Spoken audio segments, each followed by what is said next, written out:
Hello and welcome back to my channel. My name is Eleanor Nichvater and this is going to be a quick run through of my TBR shelf. That's why there's this weird angle going on. Hope it doesn't look too bizarre. We have a wee visitor today as well, I think. And he's gonna climb on my head. Excuse me, what are you doing?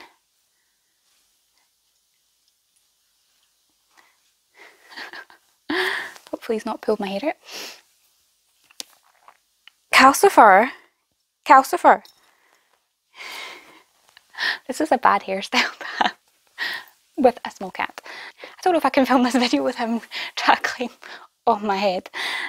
When I first got these bookshelves in my living room, I said to myself that I was only going to allow myself one shelf of books that I owned that I hadn't read yet. Calcifer! Excuse me. You're making this very difficult. This was just because I find you can very easily end up with hundreds of books that you own and haven't read, and I just didn't want that to happen. I don't obviously have the space for that many books either, and I wanted to prioritise keeping and holding on to books that I greatly love and enjoy, and finding space that way. So I stick to my one shelf. As you can see, lately, your wee foot's going to be in the way. He's so cute. You're the star of the show, yeah? You should subscribe to my channel, that's what he's saying. Subscribe to my channel. As you can see, lately my books have kind of taken the mick with this shelf. And no, you can't have that. And I usually only just have one row straight across, but now I've got two small stacks here as well. It's because I recently did I bought 10 books and I did a haul for it on my channel. I'll leave it linked below if you want to see in particular what books I bought. I'm very sorry. You're making this difficult. And I also had my birthday book haul where I got gifted some fantastic books, and I also bought some books as well. I'm very sorry, my hair is a mess now that he's pulled that out. Losing my train of thought. I'm not refilming this because you're being funny, aren't you? So as you can see, I now have two extra stacks here that I don't normally have, and it's a bit ridiculous. So in true Eleanor fashion, because this is what I do, I made a spreadsheet, and from going on from the start of the year, I wrote down all the books that, oh, and he's off. Maybe I'll get this filmed more coherently now. I wrote down all the books I'd bought this year.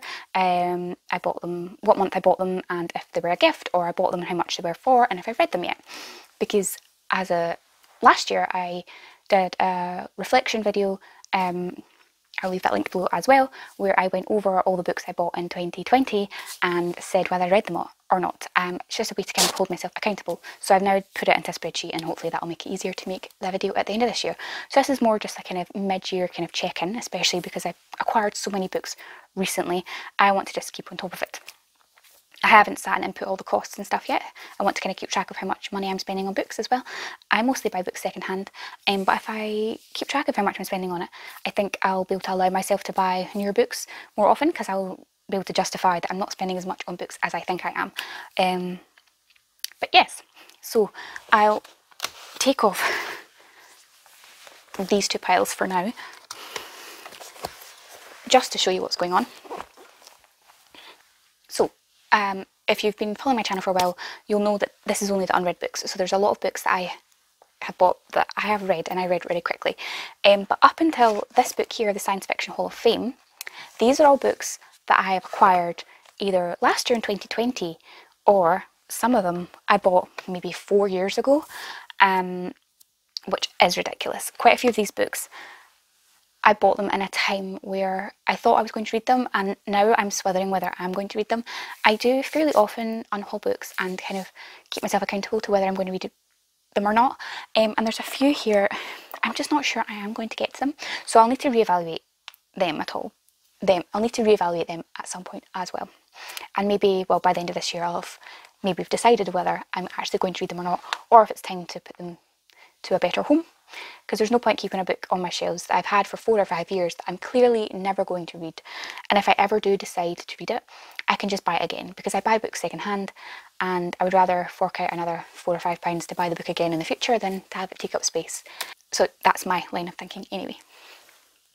So I'm not going to go through every single book because we would be here for a very long time and there's no need for that. But some highlights that I would like to point out is I would like to read The Map of Days by Ransom Riggs because I did really enjoy the first trilogy of Miss Peregrine's Home for Peculiar Children, and now the second trilogy is out, which is the first book of, and I would quite like to finish off that series and continue on because it was a very interesting world. But I've left it so long, will I ever even come back to it? I'm not sure. The Secret History by Donna Tartt. This is a mystery, and I think it's a historical mystery as well, if I'm remembering correctly. I can't remember. This isn't really something I'd normally pick up, so I'm not sure why I'm holding on to it, because will I ever actually read it? I'm unsure. So let me know whether you think that's something I would like, and if I should bother trying to hold on to it and read it at some point, or if I should just let that idea die. I need to finish the Broken Earth trilogy. This is the second book. I need to get the third book and I need to just read them because it was a fantastic first book in the series. It was just very, very intense. That's why I paused, and I'm quite bad for pausing and not going back sometimes, so I need to get my act together with that. And then also I pre-ordered and bought a copy of Ready Player 2 by Ernest Cline. Was so excited to read it, and then heard lots of bad reviews about it. A lot of people weren't really happy with it as a sequel to Ready Player 1, and my interest has died. I do want to read it because I did pre-order it, and I'm annoyed that I spent the money on a hardback because I don't normally buy hardbacks, but you live and you learn. I'm not going to be so impulsive again, so I do want to get that read at some point. Then we head on to the books here, which are books that I've acquired in 2021. Some standouts here are Queendom of the Seven Lakes and King of the Seven Lakes by A.B. Endicott, which were amazingly gifted to me by Abby from Abbey of Pelennor. I'll leave her channel link below. These are our favourite fantasy duology, and I really am excited to get to them this year. Then we move on to this stack here, which is the stack from that recent haul video I did where I bought 10 books, and I would like to get to all of these very soon. These are my most anticipated kind of next reads because I bought them most recently. These are the ones that are kind of in my head and I want to get to. I really want to read Watchmen by Alan Moore and Dave Gibbons because I really loved The League of Extraordinary Gentlemen, and I'm excited to read Watchmen because I did enjoy the film. I loved Piranesi by Susanna Clarke. I love to read her short story collections. I would love if I fell in love with Leviathan Wakes because it's a huge series, the Expanse series, science fiction, and I think I'd love a big epic science fiction series to get into. That's by James S.A. Corey. Turns out I am actually going through all these books one by one. Battle Royale by Koshin Takami. This is where Suzanne Collins got her Hunger Games inspiration from, so I'd love to read the original kind of Japanese story. I think it'd be amazing. And The Day Watch and The Twilight Watch are books 2 and 3 in the Day Watch trilogy by Sergei Lukavenenko, which is a set in Moscow, Russian kind of paranormal fantasy series, and really good. Bit of a whirlwind. Then we have this stack. I won't go into as much detail as this because this stack has only a couple of videos ago I talked about these books that I acquired for my birthday. Really excited to get to Gideon the Ninth. I am very much excited. That's my cat. Very sorry. Very much excited to read The Midnight Library by Matt Haig and get to my Arthur C. Clarke books.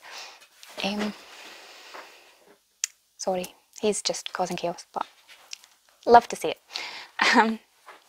So yeah, so I've got this spreadsheet, and as far as I can work out, I'm hoping I haven't missed any books off this list, but I very may well have, because I haven't done quite a video for every single haul I've done, because I did acquire a couple of books randomly. But as of my count, I bought 32 books so far this year, and I haven't read as many of them as I would have liked. So that is my aim. I shouldn't be buying any more books for the next wee while. I should be reading my shelves and hopefully getting this offensive stack out of the way. This list obviously doesn't include my Kindle books or ebooks. I bought the Murder Book books this year and a few others as well. I don't really include them in lists like this because digital books don't take up space the same way physical books do, and I'm not as a prolific ebook buyer as I am a physical book buyer.